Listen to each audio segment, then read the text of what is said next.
Louvado seja o nosso Senhor Jesus Cristo, para sempre seja louvado.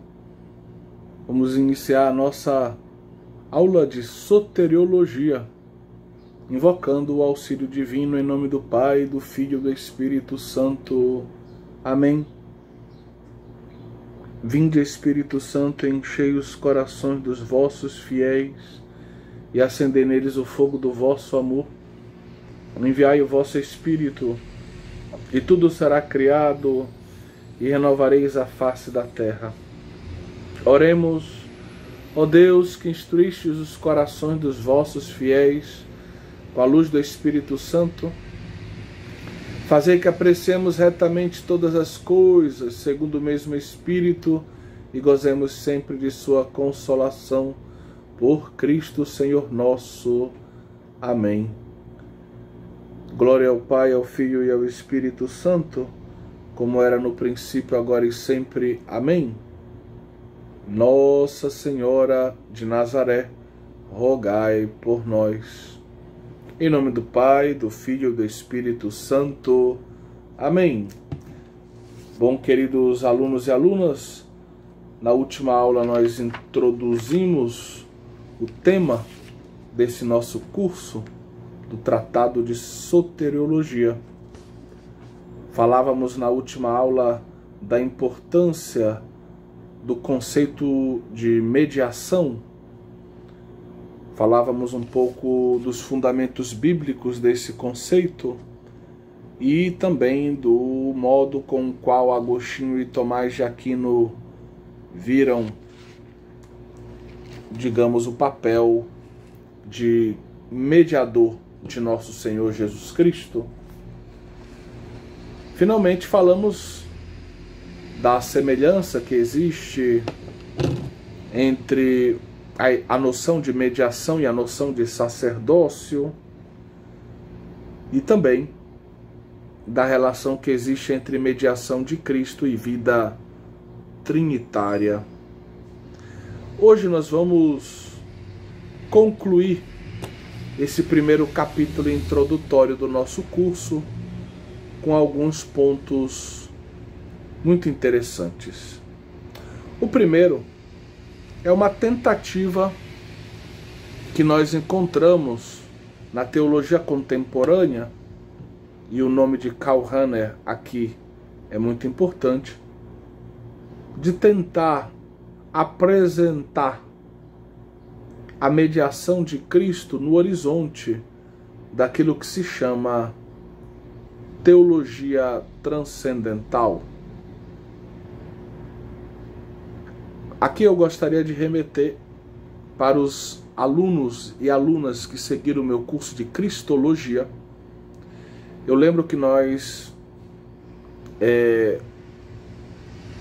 propomos uma aula sobre o modelo transcendental de Cristologia proposto por Karl Rahner. E naquela ocasião, naquela aula, que se encontra na internet, você pode acessá-la, pode usufruir daquilo que é o conteúdo dela,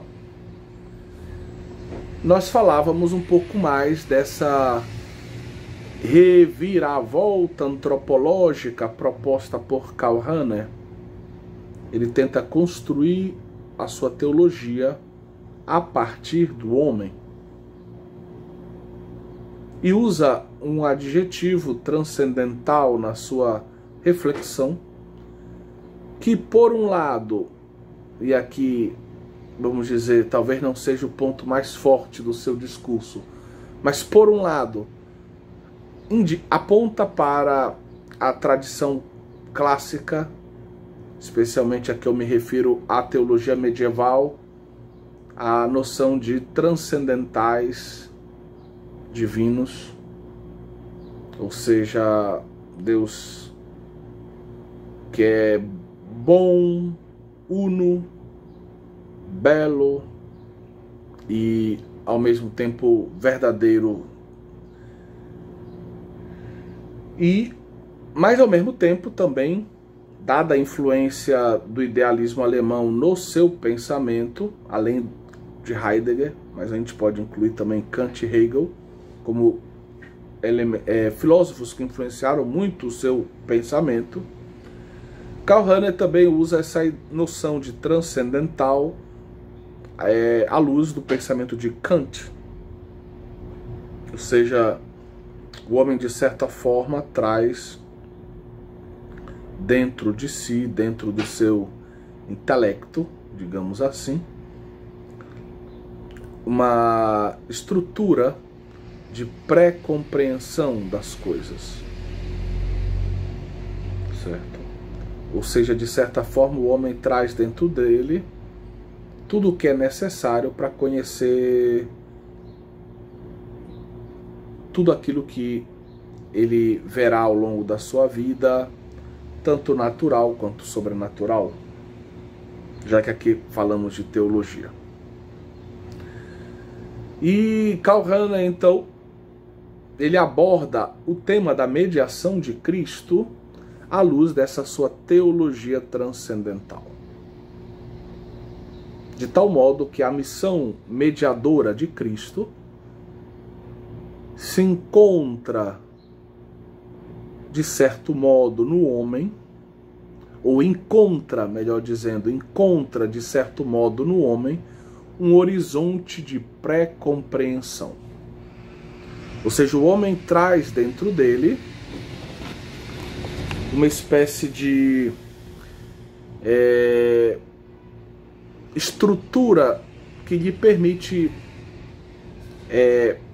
compreender e, de certo modo, até esperar o mediador absoluto entre Deus e os homens.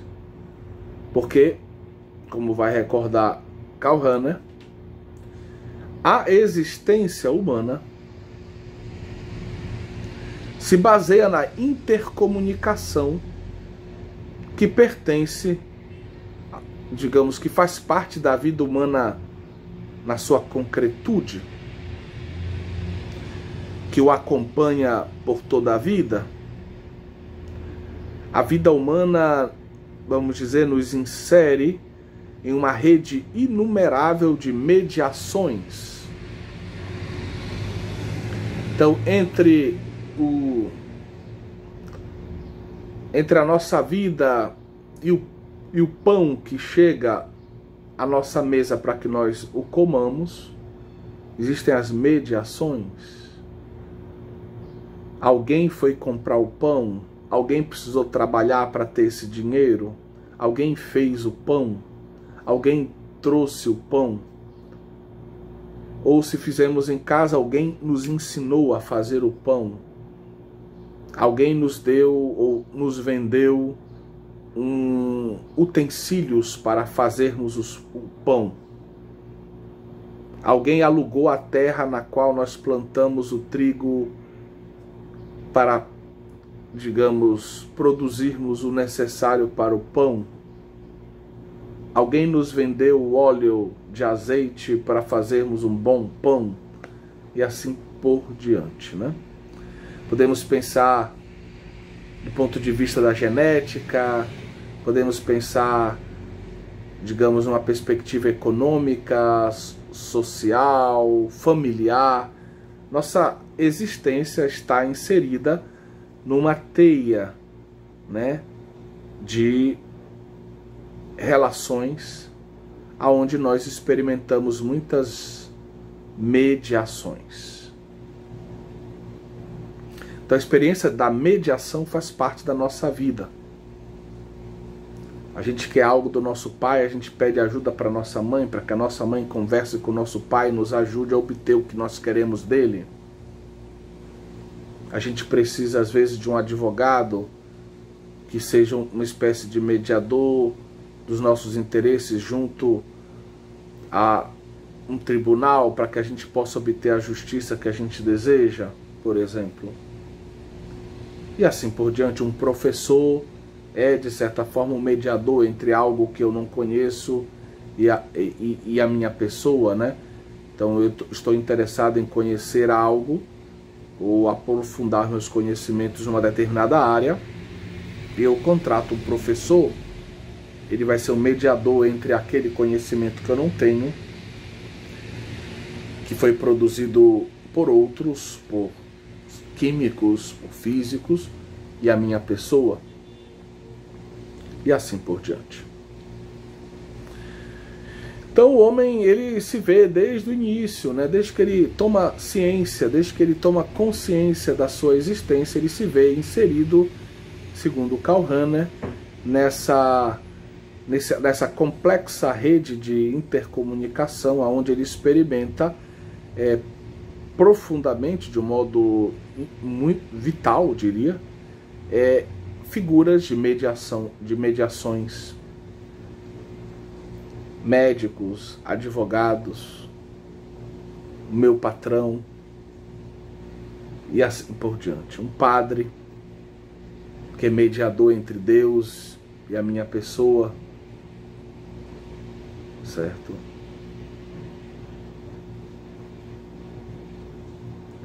Então nós estamos inseridos nessa rede onde existem inumeráveis figuras de mediadores, onde existem inumeráveis mediações.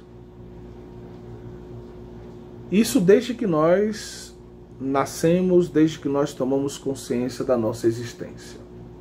Crescemos assim, somos educados nesse contexto e graças a esse contexto também.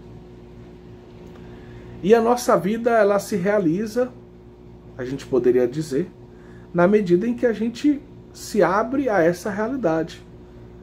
Na medida em que a gente busca colher dos mediadores certos as melhores coisas.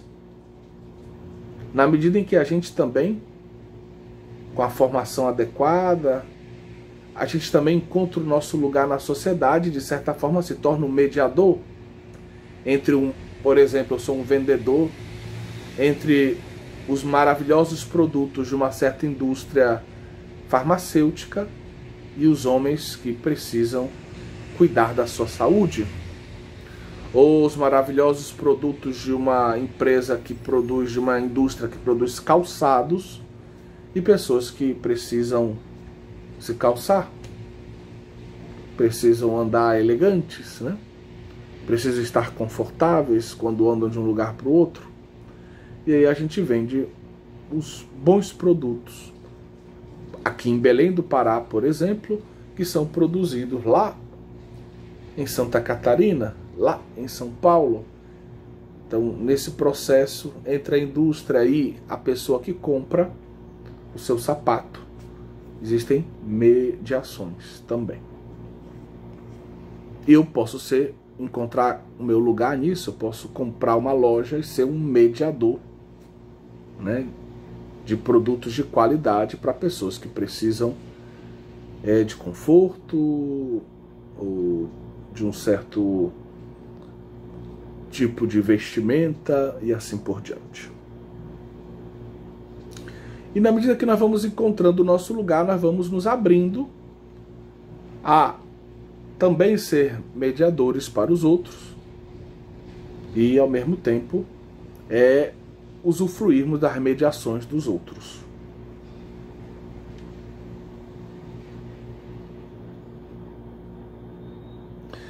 Vamos trocando dons. Acolho os dons que chegam, e aqui a gente pode pensar não só do ponto de vista econômico, mas também, por exemplo, para que eu me torne pai, eu me caso, tenho uma esposa e ela vai ser, de certa forma, mediadora para que eu chegue ao sonho que eu tenho de ser pai, de ter uma família bonita, de ter filhos, né? E isso, o amor, ele vai nos fazendo, né, viver essa dinâmica do dar e do receber, né?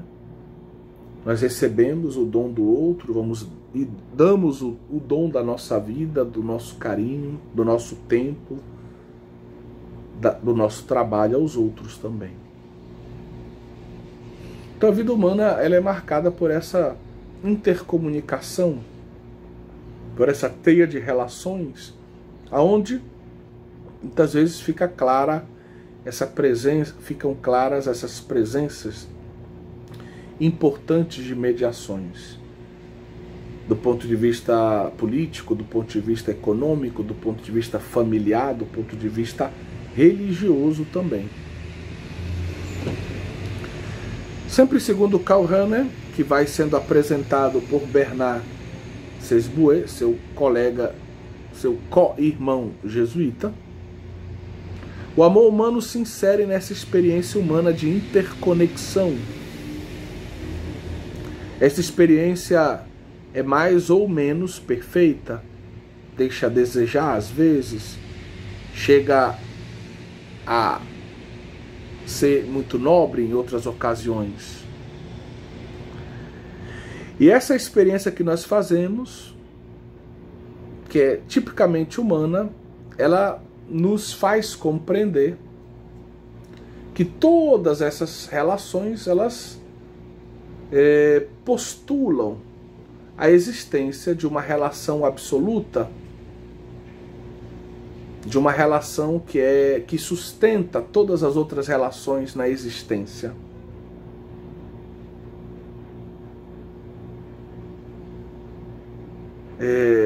E aí nós já estamos nos aproximando da ideia do divino, de Deus. Ou seja, segundo Karl Rahner, como base dessa experiência humana, se encontra a existência, vamos dizer, de um ser absoluto, que entra em relação por causa do ato criador com as suas criaturas.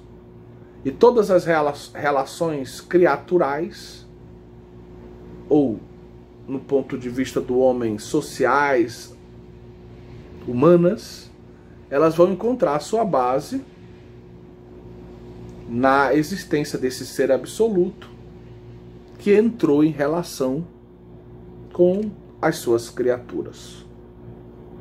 E o homem traz dentro dele essa estrutura, ele foi feito para viver nessa teia de relações, para identificar a importância das mediações.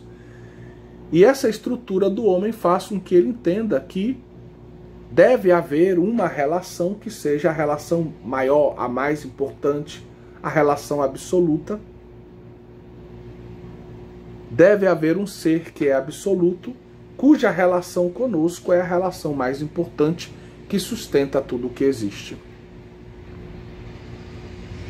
Então, essa experiência do homem que nesse mar de relações vive, inclusive, a essência do amor, é capaz de acolher e de dar, de viver em comunhão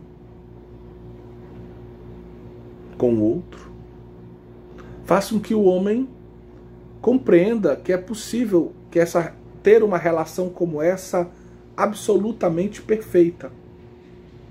Porque aqui nessa terra, entre nós, essas relações são sempre mais ou menos perfeitas.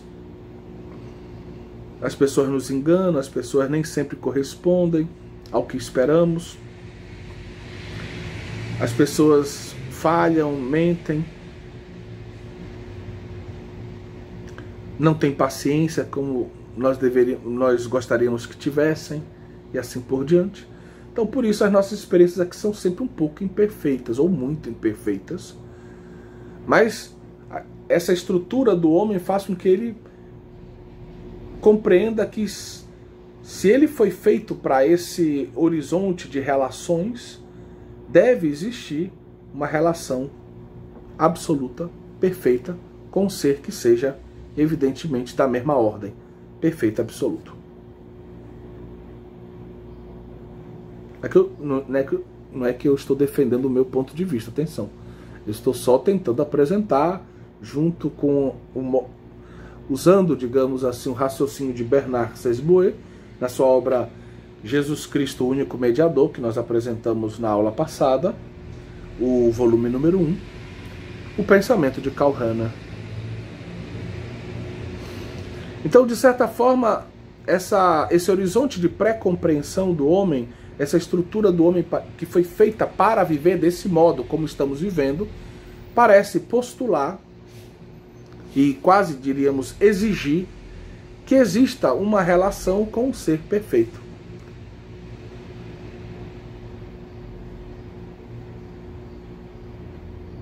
Que seja a base e a possibilidade de tudo isso que o homem vive. Que fundamente, ontologicamente, né, tudo aquilo que o homem é e o que o homem vive. Então, esta condição do homem postularia, né, a existência de um amor absoluto ou divino, de um ser perfeito que ama de um modo perfeito, absoluto. Ou seja, de uma relação que pode, ao menos da parte do outro, da outra parte, ser perfeita. Certo? E nós, na nossa imperfeição, na medida que entramos em relação com esse que é perfeito, que quer nos dar a experiência de uma relação perfeita com ele, que é base de tudo que existe, nós vamos sendo aperfeiçoados nessa relação de amor. Então, na medida que nós entramos em relação com esse ser perfeito, na medida que nós vamos vivendo essa relação que da parte de Deus é perfeita, nós vamos sendo aperfeiçoados. Nós vamos nos tornando perfeitos. Nós, na espiritualidade, diríamos, vamos sendo santificados. Vamos sendo elevados pela graça, por essa comunhão de vida com Deus. Graça é a participação na vida divina, né? Então, para Hannah, inclusive, se pode falar que essa experiência humana, que corresponde a uma estrutura capaz de bem vivê-la no próprio homem, estrutura transcendental, postula não só a existência de um ser perfeito, de um amor perfeito, de uma relação perfeita. O amor é relação, né? Mas também, segundo Karl Rahner, postularia a existência de um mediador perfeito entre Deus e os homens. Por causa da diferença que existe entre Deus perfeito e nós imperfeitos, essa diferença, nós vimos como Agostinho viu a figura do mediador entre Deus e o homem, e vimos como Santo Tomás de Aquino viu a figura do mediador entre Deus e o homem. Karl Rahner vai dizer, é preciso, dada a diferença atual entre Deus e nós, como estamos, como somos, como vivemos, é preciso que haja um mediador, mas esse mediador ele precisa ser um mediador perfeito também.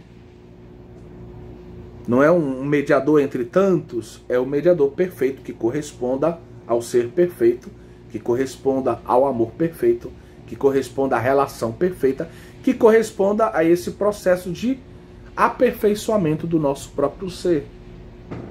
Certo?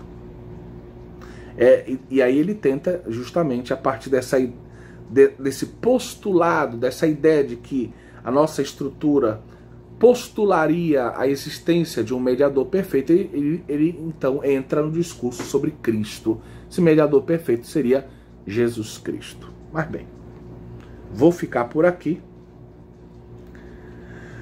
O pensamento de Karl Rahner, ele parece interessante na medida em que ele consegue abordar o influxo divino como fundamento da experiência de mediação humana. Ou seja, o fato de que toda a nossa experiência de estar numa rede de comunicação com todas as outras pessoas que existem, experiências de trocas, de mediações na nossa vida humana, essenciais, por um certo lado. Existe uma certa mediação entre Deus e nós quando nós nascemos. Os nossos pais são, de certa forma, mediadores.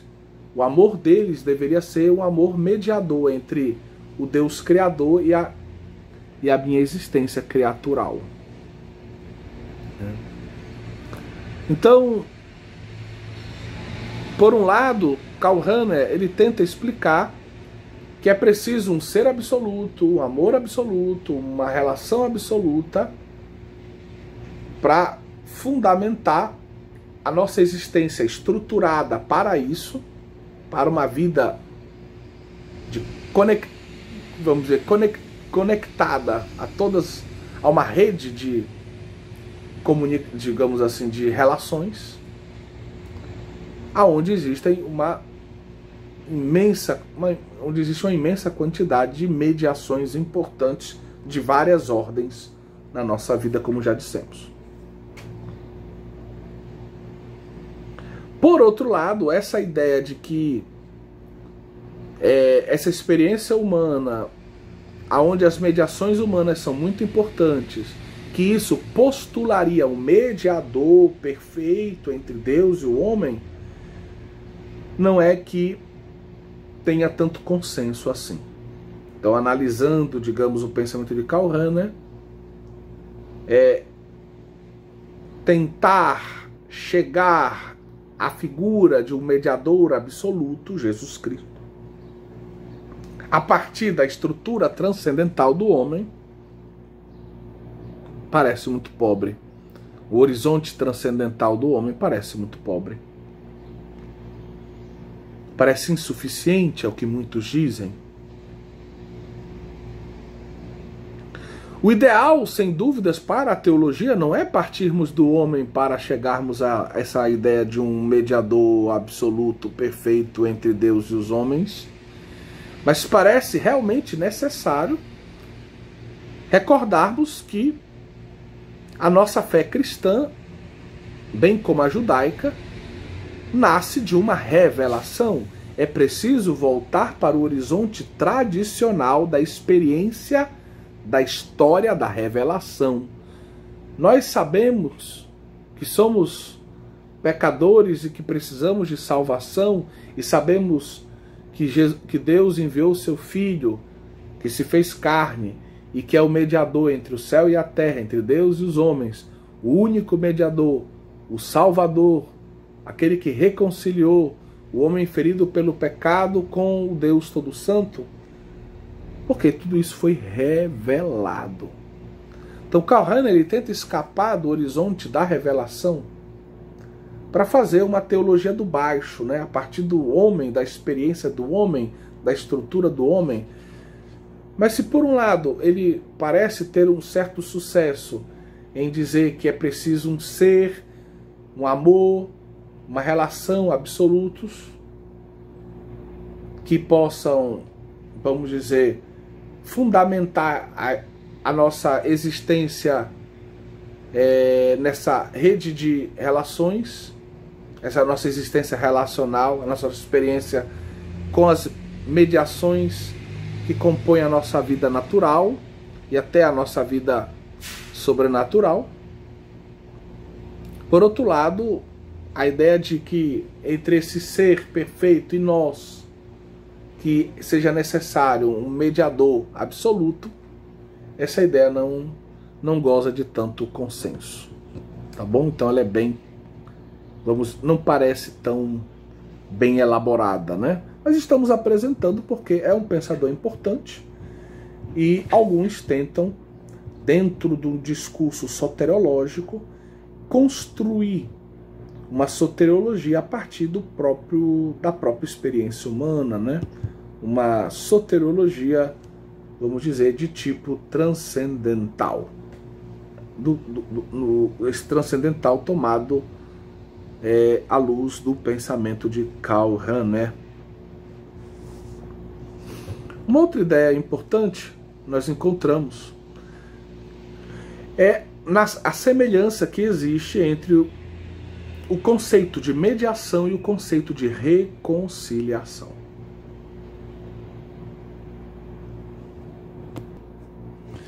Segundo Santo Tomás de Aquino, o objetivo da mediação de Cristo é a união, a comunhão com Deus. Eu lembro que na terceira parte da Suma, na questão 26, na solução, na resposta, nós podemos ler. Artigo 1, né? É ofício próprio do mediador unir aqueles entre os quais se interpôs, pois os extremos se unem no meio. Ora, unir os homens a Deus de modo perfeito, diz Tomás, convém a Cristo, por meio de quem os homens se reconciliaram com Deus, segundo o apóstolo. E aí ele cita 2 Coríntios 5,19. Deus estava em Cristo reconciliando o mundo consigo. Pois bem, então, segundo Tomás de Aquino, o objetivo da mediação de Cristo é a união do homem com Deus. É a comunhão do homem com Deus. Porém, recordando que esta união com Deus se realiza no contexto do pecado, o homem não era uma criatura apenas que Deus quis elevar a comunhão de amor com ele, uma comunhão sobrenatural de amor com ele, mas o homem, criatura amada, agraciada, pecou, afastou-se, perdeu a graça de Deus, afastou-se de Deus, deu as costas para o seu Criador. Então, o homem que pecou, ele precisa ser reconciliado com Deus. O pecado precisa ser vencido, aquilo que separava o homem de Deus. Então, Jesus Cristo, como mediador, ele vem realizar essa obra de reconciliação. Ele vem realizar essa obra de vitória sobre o pecado, de destruição daquilo que separa o homem de Deus. Ou seja, como o próprio Tomás de Aquino deixa claro no texto que lemos, ao citar 2 Coríntios 5,19, em Cristo, Deus reconciliou o mundo consigo. Ou seja, a mediação de Cristo, ela se aproxima muito do conceito de reconciliação por causa do estado de pecado do homem. Por causa do estado de pecado do homem, Deus, que enviou o seu Filho para ser o mediador entre os homens e Deus, confiou ao seu Filho a obra de reconciliação. Ele precisava, para ser o mediador entre os homens e Deus, ele precisava destruir o muro que separava os homens de Deus. Ele precisava vencer o pecado. E ele vai vencer o pecado por meio da sua encarnação, por meio da sua vida, e principalmente por meio do mistério da sua cruz, quando ele vai através do seu sangue, doando a sua vida, ele vai pagar o preço dos nossos pecados, nos vai oferecer a possibilidade de uma vida divina que participe da sua própria vida filial. Então Jesus vai reconciliar os homens com Deus. Então esse papel, essa mediação e a reconciliação, nessa questão 26, no artigo 1º da Suma Teológica, é muito nítida essa ideia de que a mediação de Cristo se realiza, né, abraçando a missão de reconciliação. Aquele que se torna mediador reconciliando os homens com Deus. E ao reconciliar os homens com Deus, Jesus se torna o mediador entre Deus e os homens. entre os homens e Deus. Na teologia contemporânea, nós temos autores que trabalharam este tema. Por exemplo, no século XIX, nós temos o alemão Matthias Schieben. Temos algumas obras dele traduzidas para a língua portuguesa. Temos um tratado sobre a graça e também as maravilhas da graça de Deus, se eu não me engano o título em português. E temos também alguns textos marianos preciosos.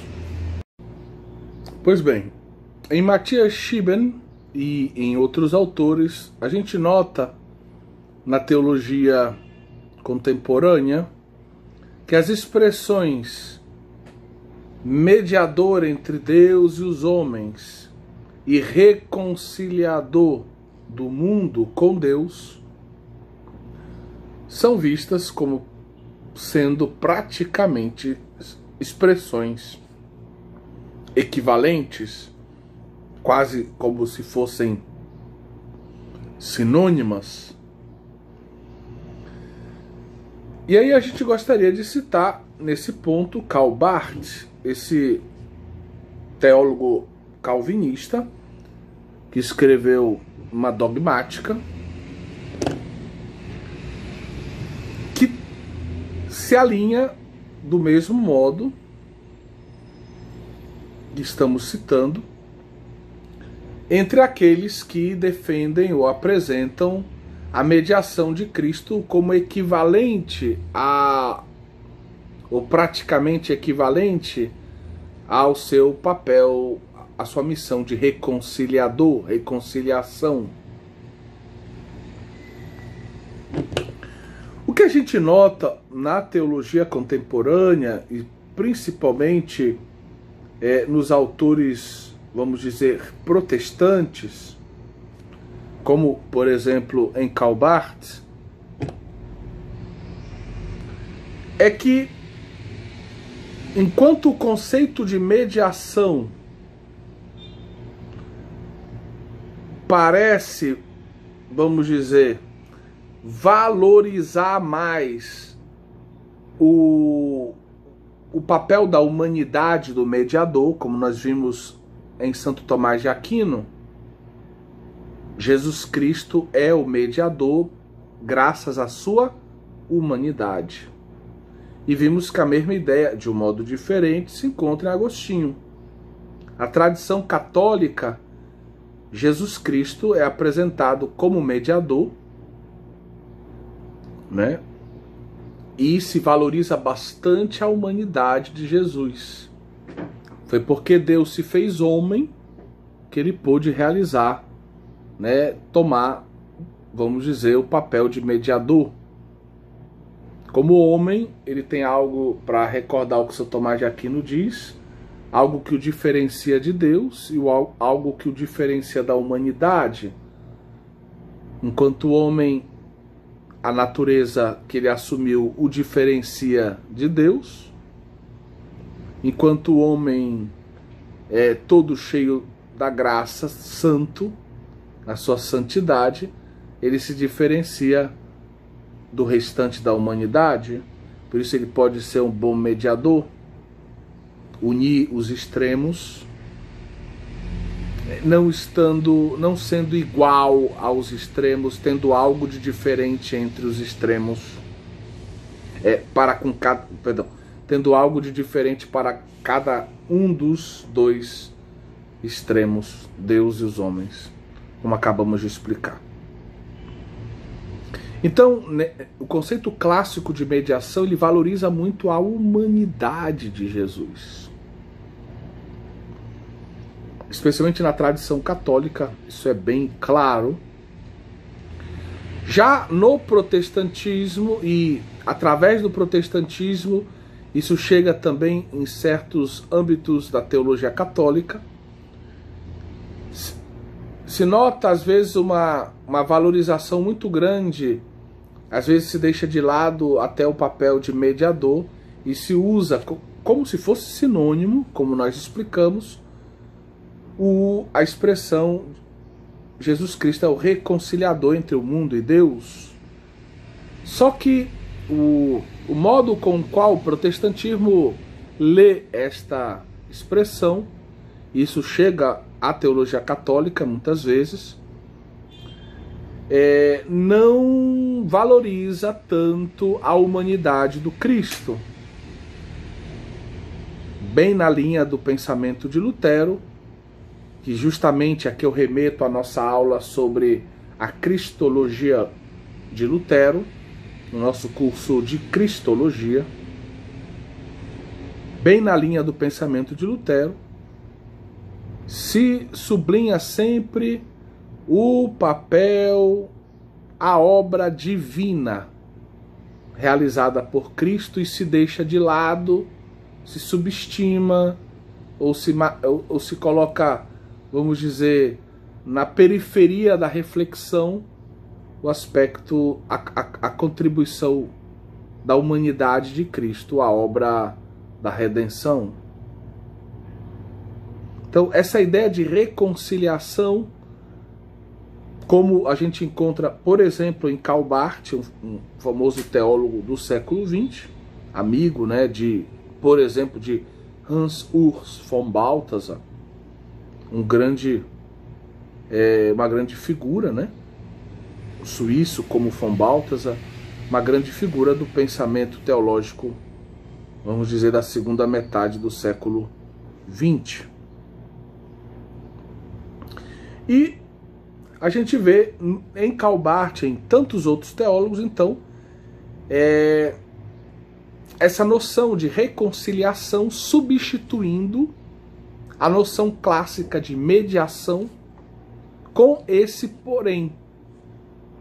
Enquanto na noção clássica de mediação a humanidade de Jesus era muito valorizada, isso vai ajudar a fundamentar o fato de que se a humanidade de Jesus colaborou de um modo importante para a obra redentora, para a redenção objetiva, isso nos ajuda a entender como a nossa própria humanidade possa colaborar com a obra redentora de Deus também em nossas vidas, o que chamamos de redenção subjetiva, e até na vida de outros.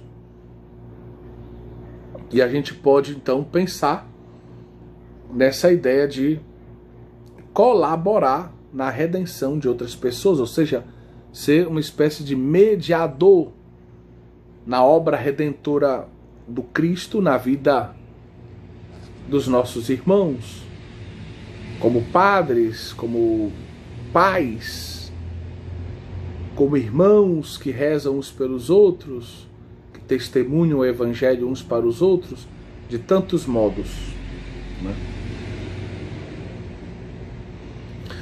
Então tem esse porém, né? Existe uma semelhança muito grande entre esses conceitos, mas eles não são exatamente equivalentes.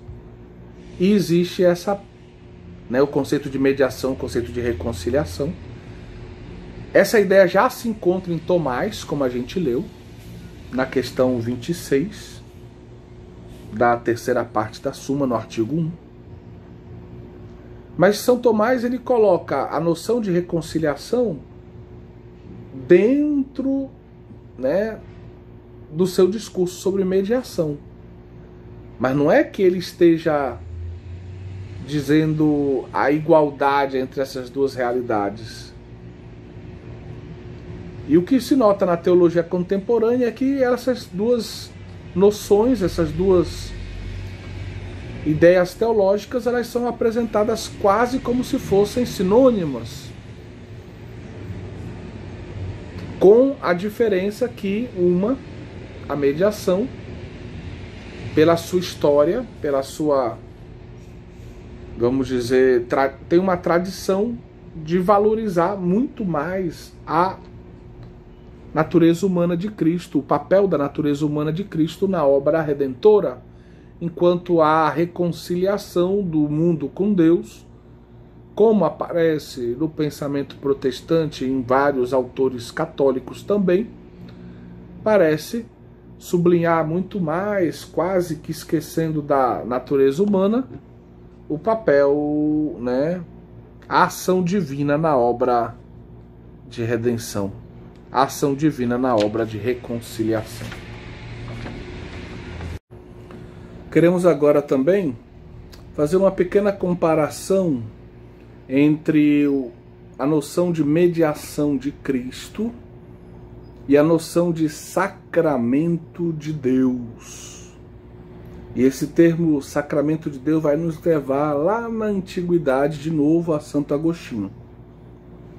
Então, aqui para quem está seguindo a apostila do professor Manfred Hauck, de soteriologia, façam uma pequena observação que agora eu vou citar alguns tópicos, alguns pontos que estão no meu livro Filhos no Filho, uma introdução aos sacramentos da iniciação cristã. E mais especificamente, eu vou citar as páginas 46 e 47, onde eu apresento um pouco essa noção de sacramento em Santo Agostinho. Então, Santo Agostinho, ele usa o termo sacramentum, ele usa tanto o termo mysterium, que é uma espécie de transliteração do termo mysterium grego para o latim, como ele usa também o termo sacramentum, que é um conceito que tenta traduzir para o latim o significado de mysterium. Então, Santo Agostinho, ele usa o termo sacramentum para realidades distintas. Por exemplo, realidades sagradas do Antigo Testamento, como o sábado, a circuncisão, os sacrifícios, o templo de Jerusalém, a liturgia, o altar, a Páscoa. Tudo isso, segundo Santo Agostinho, faz parte do que ele chama de sacramentos do Antigo Testamento. Então, Santo Agostinho chama essas realidades de sacramentos, mas afirma que elas devem ser vistas como símbolos, como figuras das realidades sacramentais do Novo Testamento. Uma espécie de preparação para os sacramentos do Novo Testamento. O termo também se refere a quase todo o Antigo Testamento, em uma exegese alegórica, como prefiguração do evento de Cristo e da Igreja. Então, todo o Antigo Testamento é como se fosse uma espécie de sacramento, ou seja, uma preparação daquilo que virá, daquilo que ainda estava invisível, né? Daquilo que ainda estava sendo, vamos dizer, preparado por Deus para a plenitude dos tempos, ou seja, Cristo e a sua igreja. Também ele usa o termo sacramento para falar das verdades sagradas como o mistério da Trindade, da encarnação. Então, esses mistérios são ditos, muitas vezes, apresentados como enquanto verdades, como sacramentos. Ou seja, o discurso, a definição de Trindade, o discurso teológico sobre o Verbo encarnado é uma realidade visível, sensível, mas que remete a algo invisível, a algo muito maior do que aquilo que pode ser dito. Ou seja, a Trindade e a encarnação do Verbo são mistérios. Ele usa o termo sacramentum para falar dessas realidades. Eu posso dizê-las, eu posso refletir sobre elas, eu posso escrever sobre elas, mas essas realidades, tudo que eu disser, tudo que eu refletir, tudo que eu escrever, é muito pequenino diante da grandeza do Deus uno e trino, do Deus que se encarna. Em um sentido mais específico, o bispo de Hipona chama de sacramento o batismo, a Eucaristia, a ordenação, a unção, que pode se referir nos textos que nós estamos pensando, que nós analisamos, a unção, vamos dizer, crismal. Ele também estende o uso do termo sacramento para falar de festas litúrgicas, né? Do matrimônio. Ele fala da Sagrada Escritura, do símbolo da fé, do Pai Nosso, da imposição de mãos, da profissão religiosa. Realidades que hoje nós chamaríamos muitas destas sacramentais. Ele usa o termo sacramento para falar do que nós hoje chamamos sacramentos e também de algumas dessas realidades que hoje nós, a partir do século XII, de modo especial, nós chamamos de sacramentais. Parece que o único sacramento ao qual ele não se refere, daquilo que nós conhecemos, é a unção dos enfermos. Mas os demais, os outros 6 sacramentos, são apresentados por Agostinho, usando de alguma forma o termo sacramento. Lembremos-nos sempre que Santo Agostinho ele não tinha a intenção de oferecer ao seu público um tratado sobre os sacramentos, mas essas informações a gente colhe de diversas obras, das suas homilias, das suas cartas, de outros tratados. A gente vai coletando aqui e ali e chegamos a esses dados que estamos apresentando aqui agora. Então, para Agostinho, o sacramento é um sinal sagrado, é um sinal que se refere às coisas divinas. Os sacramentos são sinais visíveis de realidades invisíveis. Na sua obra A Doutrina Cristã, ele afirma que o sinal é uma realidade que, além do seu próprio significado, aponta para uma realidade, para uma outra realidade divina, sobrenatural, normalmente. Mas entre o sinal sacramental, por exemplo, a água e as palavras do batismo, e a graça da regeneração, do perdão dos pecados e de uma vida sobrenatural que vai ser infusa na vida de um, digamos, na vida de daquele que está recebendo o batismo, do batizando, deve existir uma relação de semelhança. Então, por exemplo, a água na nossa vida humana, ela serve para limpar, mas serve também para dar vida. Por isso a água no batismo indica essas duas realidades sobrenaturais. Uma realidade aponta para uma realidade sobrenatural que tem uma semelhança com esses dois aspectos da água na nossa vida natural.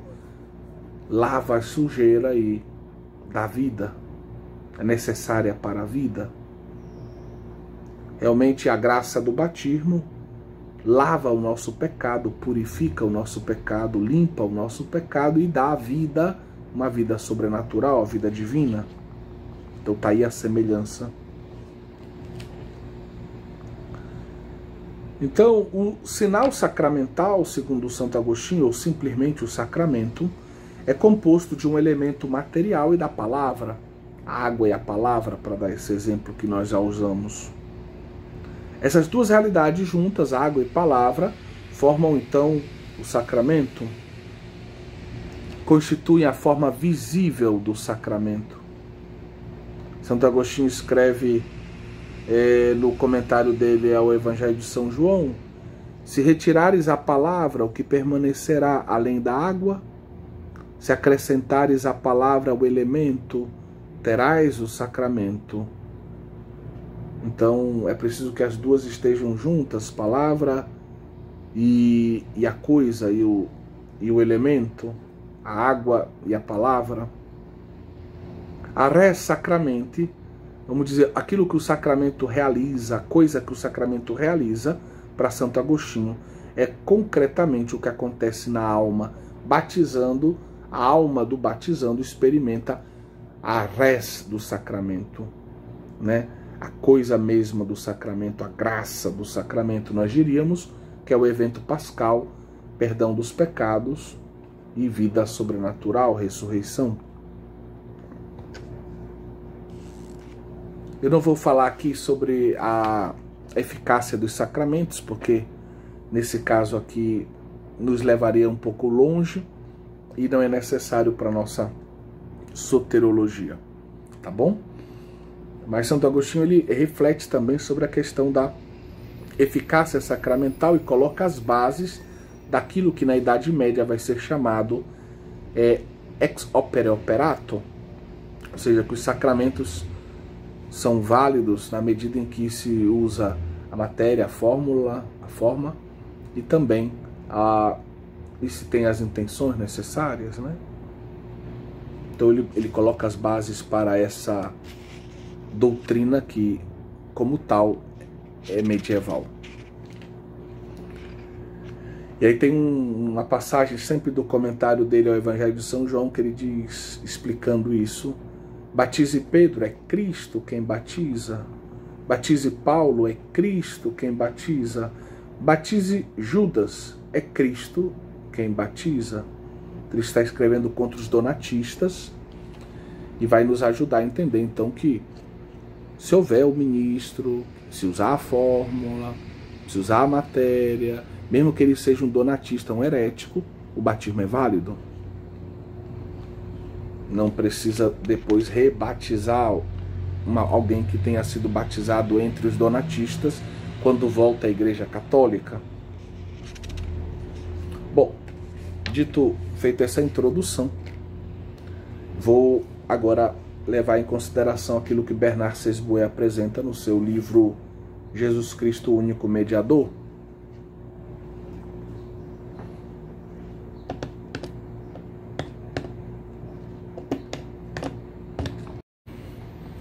Pois bem, Bernard Sesboué recorda que em Agostinho o termo latino sacramentum se aproxima muito do sentido do termo grego mysterion. Ambos indicam, segundo Bernard, em Agostinho, uma relação entre o visível e o invisível que compõe a nossa noção odierna de sacramento. Nós, muitas vezes, hoje, quando nos referimos a sacramentos, pensamos sempre numa realidade material, visível, sensível, a qual está ligada a uma graça invisível, espiritual, e essa graça, ela passa por meio, por assim dizer, do sinal sacramental e chega até o sujeito do sacramento, né? Até aquela pessoa que está se aproximando do sacramento, querendo experimentar o Cristo, o ressuscitado que passou pela cruz através daquele sacramento específico. Pois bem, então Bernard Sesboué, ele coloca em relevo essa dimensão da noção de sacramento em Agostinho, une o visível ao invisível. Neste sentido, diz Sesboué, a humanidade de Cristo em Agostinho poderia ser vista, apresentada como um sacramento da presença e da atividade do Senhor, do Verbo.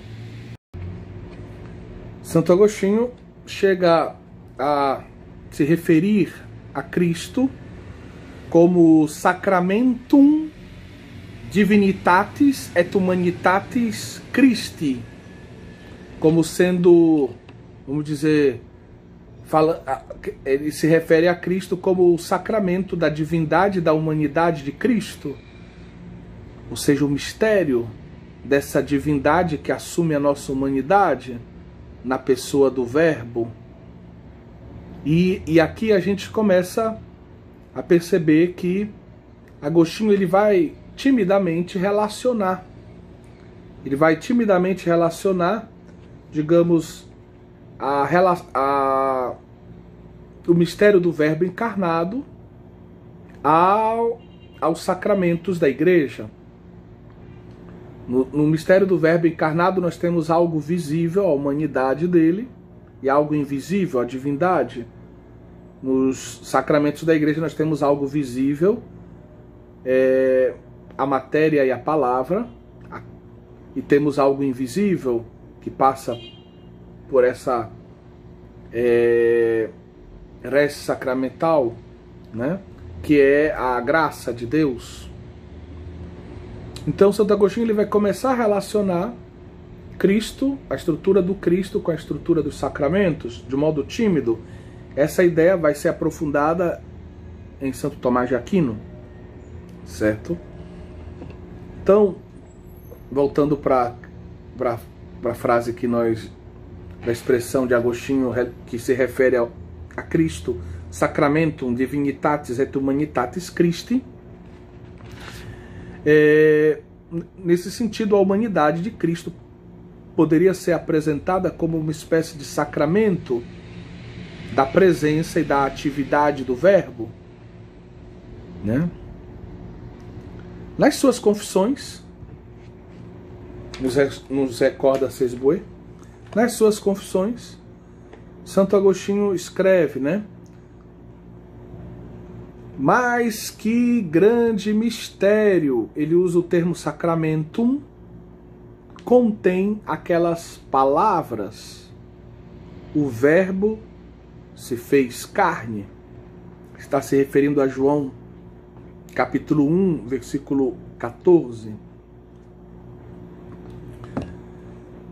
E aí ele acrescenta: eu nem podia suspeitar da grandeza daquele mistério naquele momento.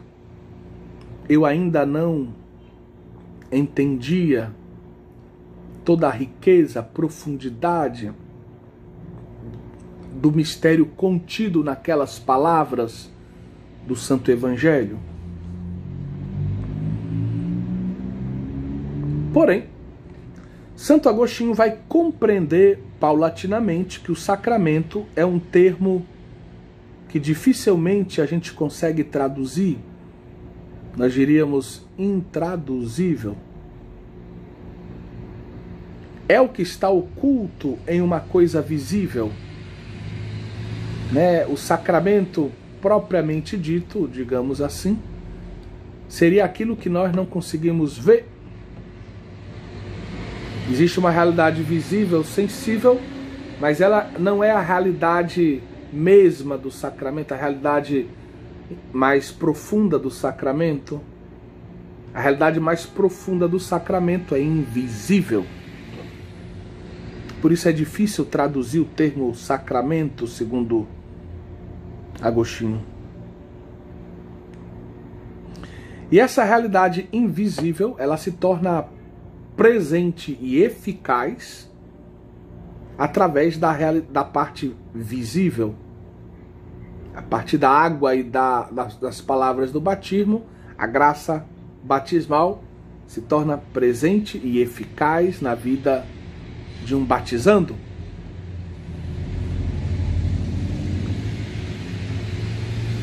A humanidade de Cristo, sim, pode ser vista como sacramento da presença e da atividade do Verbo. A morte na cruz é o sacramento da misericórdia de Deus, por exemplo, onde a misericórdia de Deus se derrama para salvar o homem. Nós vemos um homem crucificado que fica ofegante, morre. Mas aquilo que vemos, aquilo que todos viram historicamente falando, é o aspecto visível de uma graça invisível que está se derramando sobre a humanidade, a salvação de todos os homens. Uma misericórdia que não se deixou vencer pelo pecado, mas que vence o pecado e a morte através da cruz de Jesus.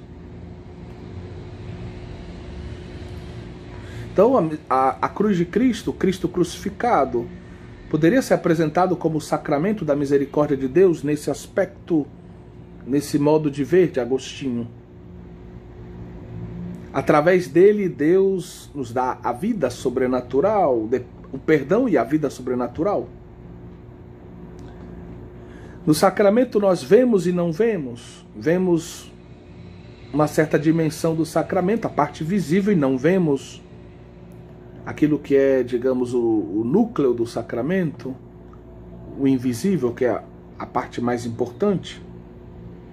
Nós vemos o Cristo morrer, por exemplo, porém esta morte nos comunica a vida divina. A gente normalmente não vê a vida divina olhando para Cristo naquele momento. Fisicamente falando, não se via a morte, a vida divina sendo derramada. Pela fé, pela esperança, Nossa Senhora, por exemplo, podia talvez perceber os movimentos da graça e da salvação, mas não se via fisicamente isso, materialmente isso. O amor divino se torna eficaz por meio de um acontecimento histórico, sensível, corporal, como é o caso da crucifixão de Jesus. E aí temos um texto de Santo Agostinho que a gente encontra no seu tratado sobre a Trindade. E eu vou lê-lo aqui a partir da apostila do professor Manfred Hauck, a tradução que fizemos.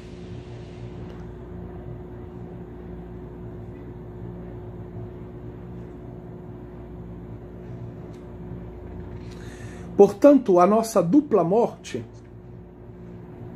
e ele está se referindo à morte corporal e à morte espiritual, isto é, a privação da vida divina, consequência do pecado. A morte corporal é a morte física, né?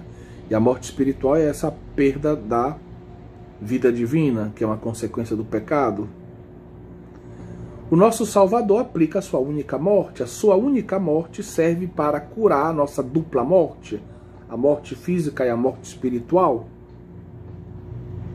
e para levar a efeito nossas duas ressurreições. Quais são as nossas duas ressurreições?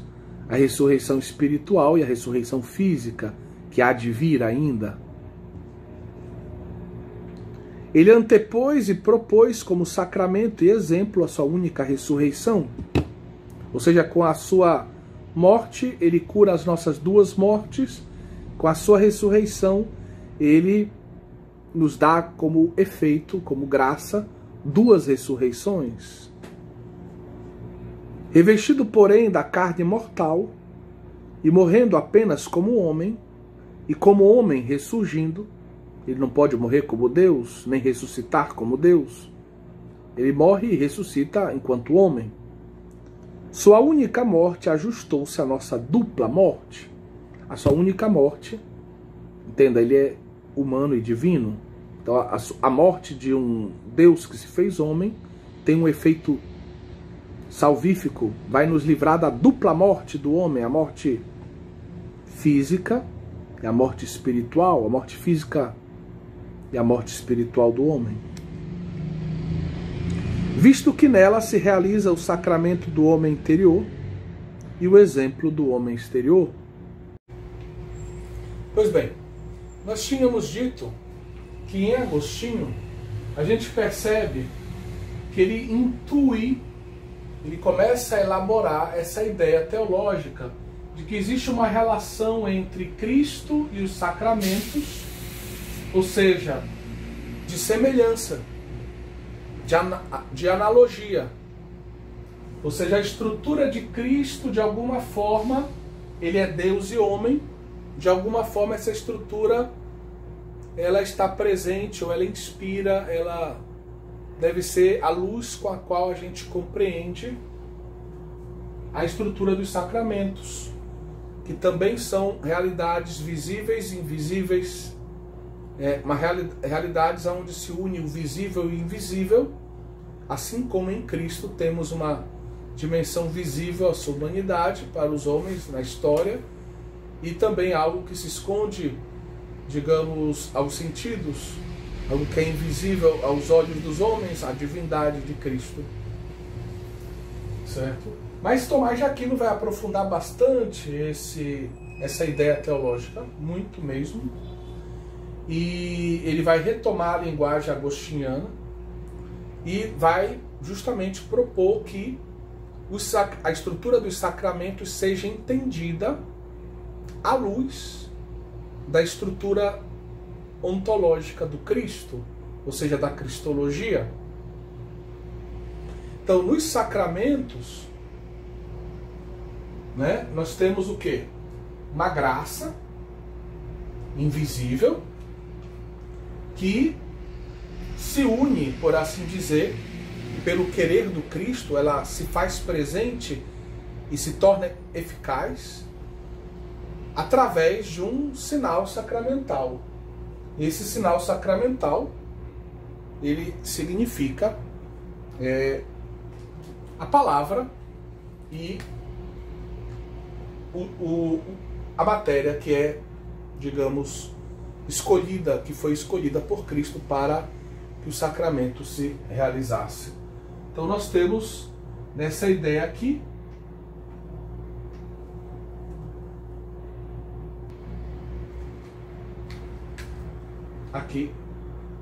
no sinal sacramental a matéria mais a palavra, que a gente chama hoje a forma do sacramento, né? E do lado do Cristo nós temos a estrutura divino-humana. Ele é Deus e ele assume a nossa humanidade. A nossa humanidade é a realidade sensível, essa realidade que pode ser experimentada na história, né? Corresponde ao sinal sacramental. Aquilo que pode ser visto e ouvido. A matéria e a palavra proferida. E a divindade de Cristo está para a graça do sacramento, né? A graça, afinal de contas, é uma participação na vida divina. É autocomunicação de Deus.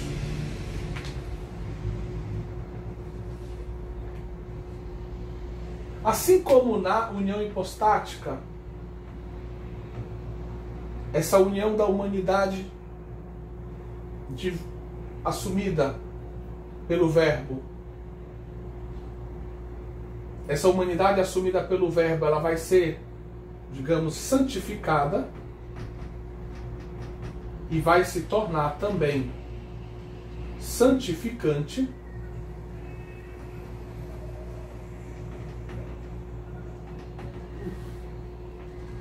Então ela vai ser santificada e vai ter o poder também de santificar. Da mesma forma, o sinal sacramental, né? Pelo querer divino, o sinal sacramental, ele vai se tornar algo santo e algo, um instrumento de santificação. Então nós temos essa analogia. Agora ele faz uma distinção muito interessante, que é clássica da teologia sacramental de Santo Tomás de Aquino. Ele usa, inclusive eu vou aqui precisar desse pincel e da minha mão para explicar. Ele vai dizer o seguinte: esse pincel, quando eu escrevo, ele é um instrumento para que eu possa dizer o que eu quero para vocês aqui nesse quadro branco. Mas ele é um instrumento que não faz parte do meu ser. Como um microfone, por exemplo, pode ser um instrumento para que eu dê uma palestra, mas ele não faz parte do meu ser. É diferente da minha mão.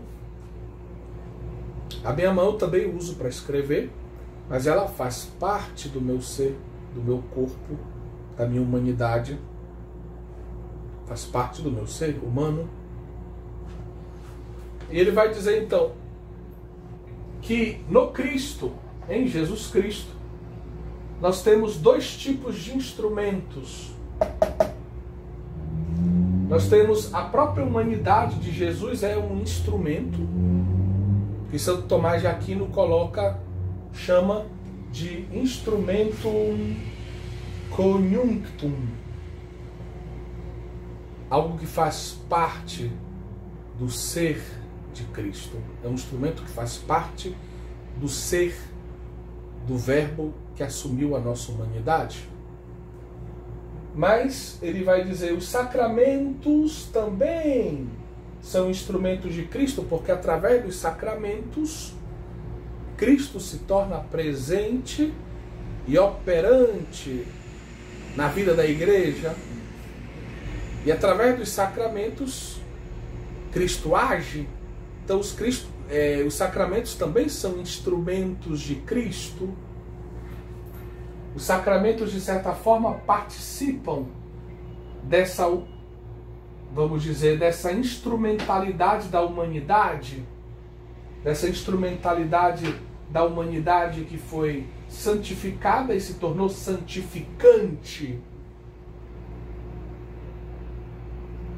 A dimensão sacramental da igreja é como se fosse um prolongamento da humanidade de Jesus no tempo e na história, no tempo e no mundo. Então, os sacramentos são como um prolongamento dessa humanidade, eles estão associados a essa humanidade que foi assumida pelo Verbo, que foi santificada e se tornou santificante. Assim também os sacramentos são santificados e se tornam santificantes. Mas eles são instrumentos de outra ordem, não são instrumentum conjunctum, são instrumentos separados.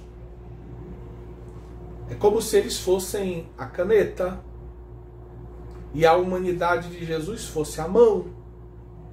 A humanidade de Jesus faz parte do ser dele, né? A caneta não. Mas a caneta, quando a minha mão usa a caneta faz o que a minha mão, ela, vamos dizer, prolonga os movimentos da minha mão.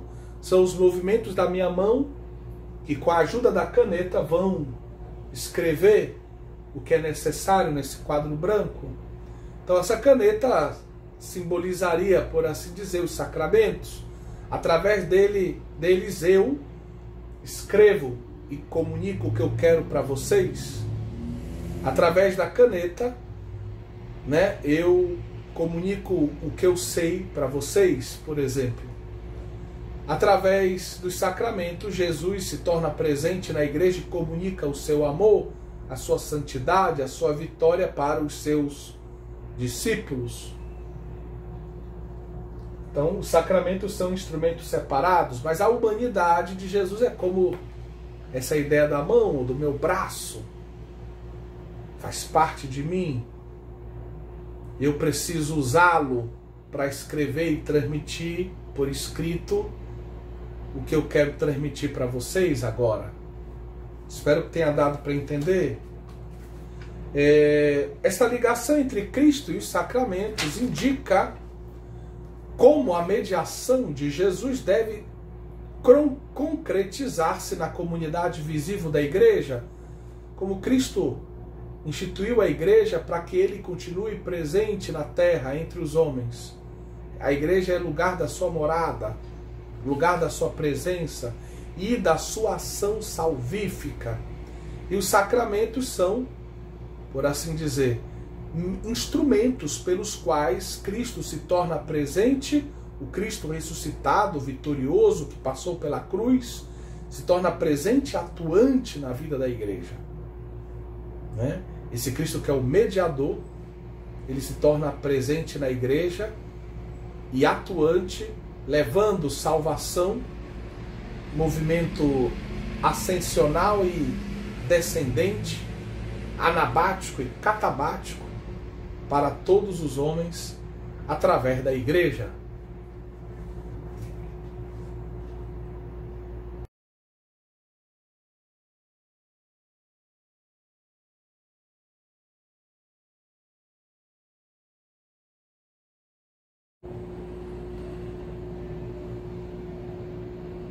Como nós vimos, o sinal sacramental, o arré sacramental e o ser corporal de Jesus, a sua humanidade, são, respectivamente, santificados e recebem o poder de santificar, se tornam santificantes, graças, no caso do sinal sacramental, graças ao poder da palavra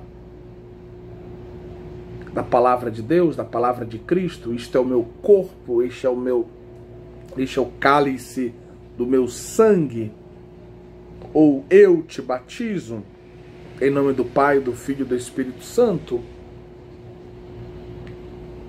E no caso do ser corporal de Cristo, da humanidade de Cristo, graças à união com o Verbo, a humanidade é santificada e se torna santificante. Então, a humanidade de Cristo é o instrumentum conjunctum, o instrumento que está unido ao ser do Verbo que se encarnou. Essa união remete à ideia de união hipostática. Está unido misteriosamente, foi assumida a natureza humana pelo Verbo que se encarnou. Então está unida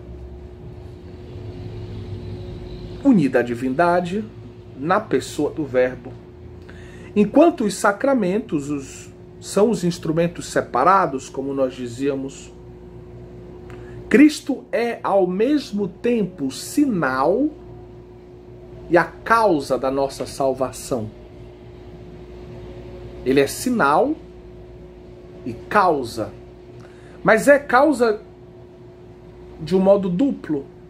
É causa principal e causa instrumental. Enquanto Deus, na sua divindade, graças à autoridade da sua divindade, Jesus Cristo é a causa principal da nossa salvação. Ele nos salvou. Ele é a fonte da nossa salvação. Mas graças à sua humanidade, que colaborou com a obra salvífica, que aderiu a essa obra guiada pela sua inteligência humana, volitivamente, com toda a sua vontade, com todo o seu amor, a humanidade de Jesus é causa instrumental da salvação. Então Jesus é causa instrumental graças à sua humanidade, causa principal graças à sua divindade, da nossa salvação. Queremos concluir a nossa aula de hoje com uma nota relativa à apresentação sistemática do nosso curso. Com a ajuda do professor Manfred Hauke, nós podemos dizer que na explicação sistemática do Tratado da Soteriologia, a mediação é o ponto de partida. Estamos partindo justamente dessa noção-chave, a mediação de Cristo. Mas o conteúdo, vamos dizer, a totalidade desse tratado, a partir da noção de mediação, pode ser apresentado de diversos modos. E nós queremos elencar aqui três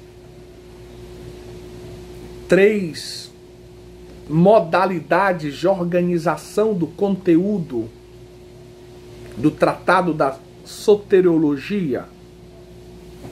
Primeiro modo, nós podemos usar o esquema muito utilizado no Concílio Vaticano II para falar de Cristo e da Igreja, da missão de Cristo e da missão da Igreja, que é o esquema conhecido como Triamunera, ou tríplice missão de Cristo, tríplice serviço, tríplice missão de Cristo. Estamos nos referindo ao fato de que Cristo foi rei e pastor, foi profeta, mestre e sacerdote. Rei, pastor, governo, munus governandis. Foi profeta ou mestre, quer dizer, ele é o nosso, aquele que nos forma com a palavra, munus docendi. E sacerdote, munus sanctificandi, o munus de santificar. Então, tríplice munus de Cristo, ou triamúnera, é mais correto dizer assim, de Cristo. E o Vaticano II aplica isso para a igreja. Os bispos, padres e diáconos são apresentados, ou melhor, a missão deles é apresentada usando esse esquema da triamúnera. Da mesma forma, a missão dos batizados é apresentada assim. Pelo batismo, nós participamos da realeza de Cristo, do seu profetismo e do seu sacerdócio comum dos fiéis. Então, nós podemos usar esse esquema para falar da mediação de Cristo, dessa grande obra de mediação, dessa grande obra salvífica que Cristo realizou. E aí nos é apresentado um exemplo, né? Ludwig Ott, com 2 T's. Ele publicou uma obra em alemão, Grundrisse der Dogmatik, do ano de 1981, uma obra publicada em Freiburg, em Breisgau. A gente poderia traduzir o título dessa obra em português como Esboço de Dogmática, Ensaio de Dogmática. E na apresentação da soteriologia ele usa justamente o esquema da triamúnera. É um importante autor que merece ser conhecido, pouco conhecido no Brasil.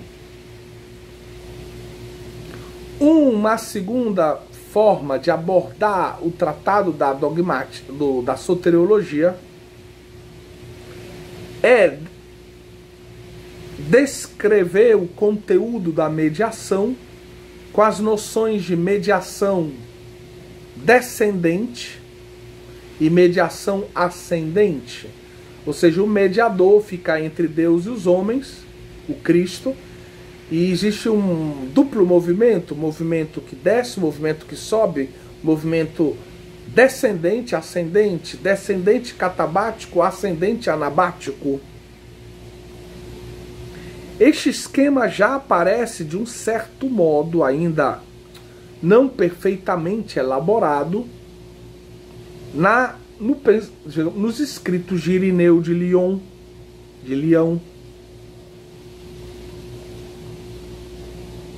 Mas é esse o esquema adotado também pelo jesuíta Bernard Sesboué, a obra que nós temos apontado como uma obra de referência para a soteriologia em 2 volumes, Jesus Cristo, único mediador, ensaio sobre a redenção e a salvação.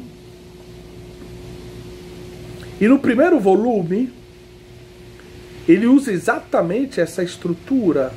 Na primeira parte, ele fala da mediação descendente, porque é importante sublinhar isso. Bernard Sesboué defende a prioridade lógica da mediação descendente. Se Cristo é mediador, é porque o movimento vem de Deus, a iniciativa vem do alto, vem de Deus a iniciativa da salvação para os homens. Então, existe essa prioridade lógica, teológica, da mediação descendente que desce. E nós encontramos, por exemplo, no seu volume em espanhol, para você ter uma noção, da página 153 à página 322, ou seja, 170 páginas, falando da mediação descendente. E esse material está dividido da seguinte forma: 5 capítulos. Primeiro é o capítulo 5 do livro. O Cristo iluminador, Cristo que traz a revelação, que revela, traz a boa nova do alto, do céu, vem revelar o mistério de Deus. Capítulo 6, Cristo vencedor, Cristo que realiza a redenção. Capítulo 7, Cristo libertador, tema muito querido da teologia da libertação. Capítulo 8, Cristo divinizador. E o capítulo 9, Cristo justiça de Deus. E depois ele dedica, da página 323 a 479, agora 4 capítulos à mediação ascendente. São bem 155 páginas. Capítulo 10, sacrifício de Cristo. Ele oferece esse sacrifício. Capítulo 11, expiação, né? Expiação e propiciação. Capítulo 12, a satisfação vigária. E o capítulo 13, a substituição e a solidariedade. No capítulo 14, ele oferece uma síntese sob o título de reconciliação e perdão. A apostila do professor Hauck vai levar adiante a reflexão sobre diversos desses temas aqui elencados, nesse esquema que é fundamentalmente dividido em 2 partes. A mediação descendente, primeira parte, tem a prioridade lógica, teológica, e depois a mediação descendente, a mediação ascendente.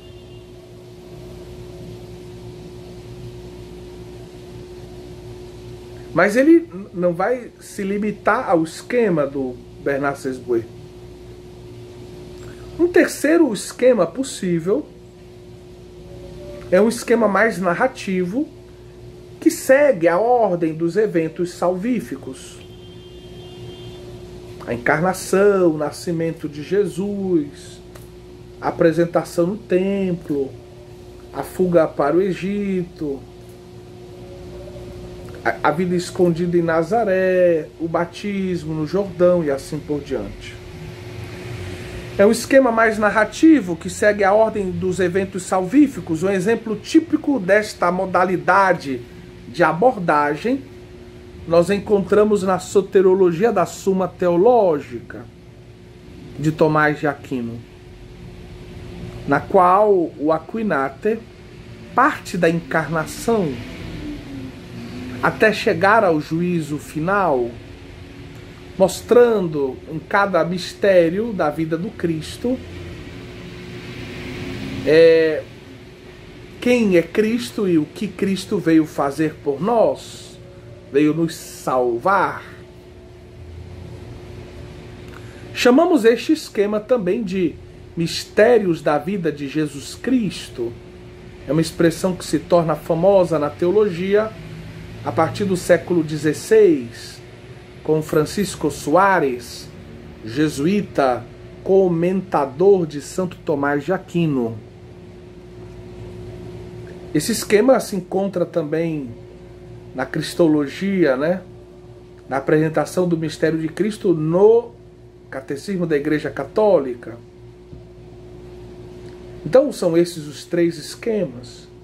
O ideal de uma obra de valor de soteriologia é que ela consiga colher o que há de melhor nesses esquemas, é a tentativa do professor Hauck nessa apostila que nós traduzimos e colocamos à disposição de vocês. Que Deus ilumine, que Deus abençoe o nosso itinerário de estudo do Tratado de Soteriologia.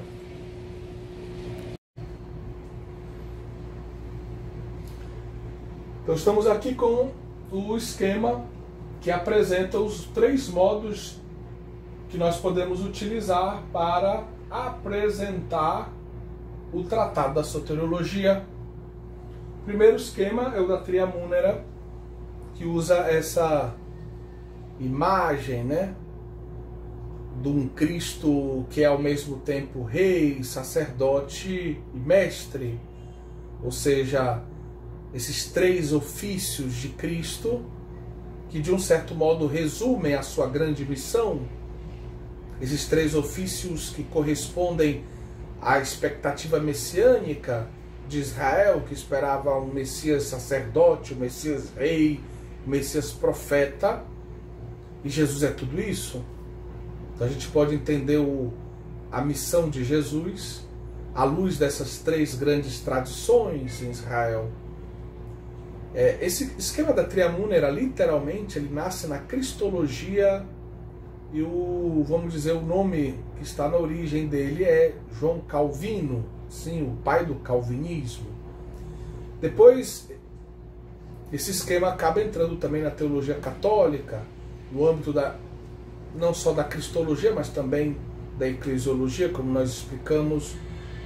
A Lumen Gentium usa bastante esse esquema na apresentação do mistério da igreja, falando da missão dos bispos, da missão dos padres, diáconos e também dos leigos batizados. Segundo esquema que a gente pode utilizar é o da mediação descendente e ascendente. Quanto aqui tem Ludwig Ott, aqui nós temos Bernard Sesbue, que usa esse esquema na sua obra Jesus Cristo, o único mediador. Então é um esquema muito interessante, que a gente pode inclusive comparar com o de cima. Cada um desses ofícios tem elementos descendentes ou ascendentes. O sacerdote tem elementos descendentes e ascendentes. O mestre fica muito claro o elemento, a mediação descendente, né? O mestre apresenta a verdade que vem de Deus para os homens. Como rei também a gente pode pensar em elementos ascendentes e descendentes.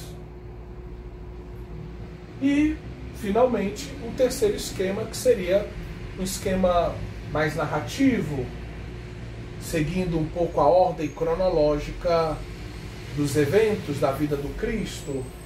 Esse esquema também se baseia um pouco nos mistérios da vida do Cristo. E o ideal seria que, ao tratar a soteriologia, o professor ou o autor do livro pudesse tirar o melhor desses esquemas, né? Aqui nós temos, por exemplo, a soteriologia como ela aparece na Suma Teológica. Deus abençoe a todos.